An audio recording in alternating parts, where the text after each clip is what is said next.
আমাদের আলহামদুলিল্লাহ নির্বাচনের দিকে জাতীয় রাজনীতিকে সামনে রেখে আমাদেরকে গুরুত্বপূর্ণ ভূমিকা পালন করতে হবে।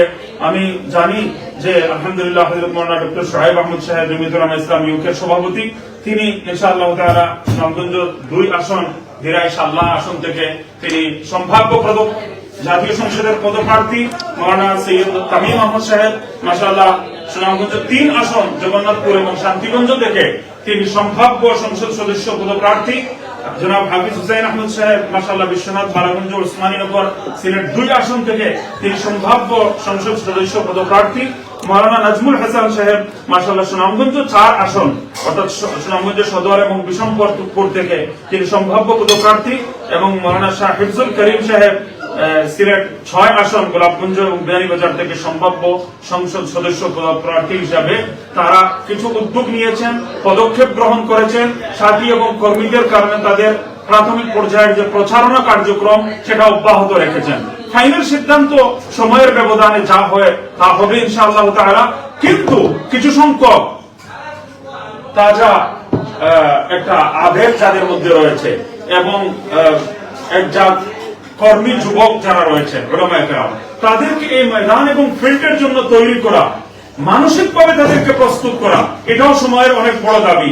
আজকে যদি তাদের আলোচনা সামনে নিয়ে আসা না হয়, তাদের কার্যক্রমকে যদি অগ্রসর না করা হয়, যদি আগামীতে একটু প্র্যাকটিস করার জন্য তাদেরকে এই ময়দানে আসার জন্য আগ্রহী এবং উদ্যমী বানিয়ে সামনে নিয়ে আসা না হয়, তাহলে আমি মনে করি ভবিষ্যতে আমরা কোনোদিন প্রার্থী খুঁজে পাবো না, ভবিষ্যতে আমরা ক্যান্ডিডেট খুঁজে পাবো না। আমাদের যোগ্য উলামায়ে কেরাম রাজনীতির ময়দানে যোগ উপযোগী দায়িত্ব পালনে সক্ষম উলামায়ে কেরাম তৈরির ক্ষেত্রে আমরা পিছিয়ে থাকবো।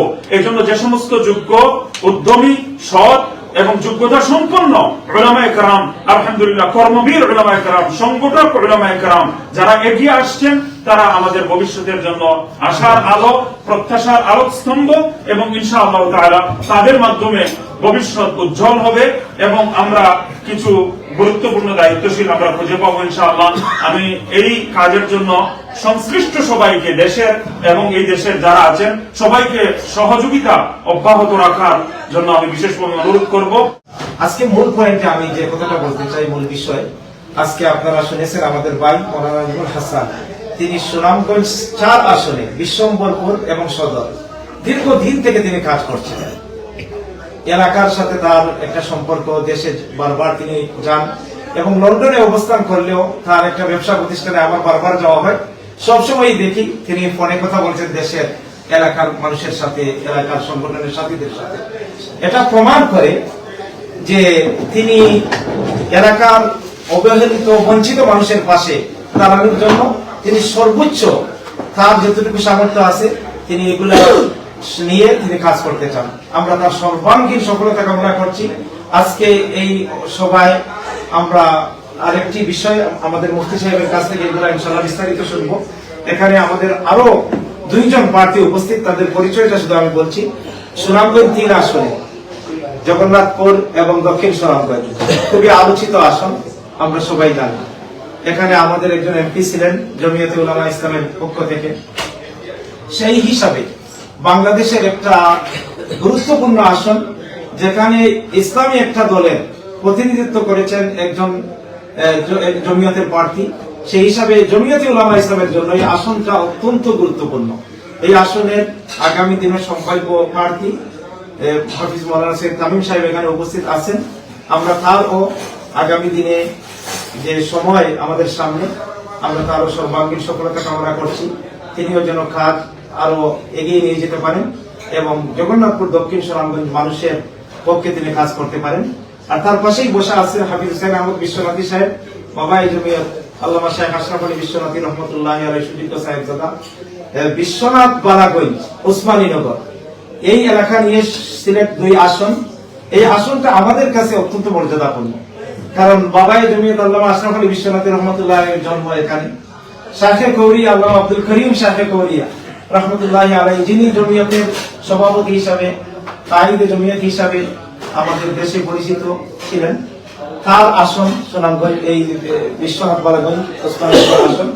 এর পাশাপাশি আপনারা হয়তো অনেকেই জানেন, অনেকে জানেন না, এই আসন থেকে খেজুর গাছ নিয়ে নির্বাচন করেছিলেন আল্লামা নুরুদ্দিন গহরপুরী রাহিমাহুল্লাহ, এবং 17-এর নির্বাচন ছিল, যে নির্বাচনটা তিনি করেছিলেন বাংলাদেশের সর্বাধিনায়ক উসমানী সাহেবের সাথে। তিনিও সম্মানজনক প্রতিদ্বন্দ্বিতা করেছিলেন। এই জন্য বিশ্বনাথ পালাগঞ্জ আসনটাও আমাদের জন্য অত্যন্ত মর্যাদাপূর্ণ। আমরা হাফিজ হোসেন আহমদ বিশ্বনাথী সাহেবের তিনি যে এখানে সম্ভাব্য প্রার্থী হিসাবে তিনি কাজ চালিয়ে যাচ্ছেন, আমরা তারও সর্বাঙ্গীন সফলতা কামনা করছি। আমি সর্বশেষ আজকে আমরা যারা উপস্থিত তাদের সবার কাছে আমি একটা অনুরোধ করতে চাই। এই দেশ বলেন এবং বাংলাদেশ বলেন, আমরা সবাই চাই পরিবর্তন হোক। আমরা সবাই চাই আগামী দিনের জন্য আমাদের নেতৃবৃন্দ আমাদের পক্ষে কাজ করেন। আমরা যদি সবাই ঘরে বসে থাকি আর আমরা মনে করি যে রাজনীতি এটা আমাদের কাজ নয়, তাহলে পরিবর্তন হবে না। দেশ এবং বিদেশে আজকে হয়তো অনলাইনের মাধ্যমে অনেকে আমাদের কথা শুনছেন। আমরা যদি চাই বাংলাদেশে পরিবর্তন আসুক, আমরা যদি চাই এই দেশে আমাদের যোগ্য মানুষ আমাদের প্রতিনিধিত্বকারী হবেন, আমাদেরকে কাজ করতে হবে। রাজনীতির ময়দানে আমাদের ভূমিকা রাখতে হবে। সব কাজের পাশাপাশি রাজনীতির ময়দানে আমাদের কাজ করতে হবে।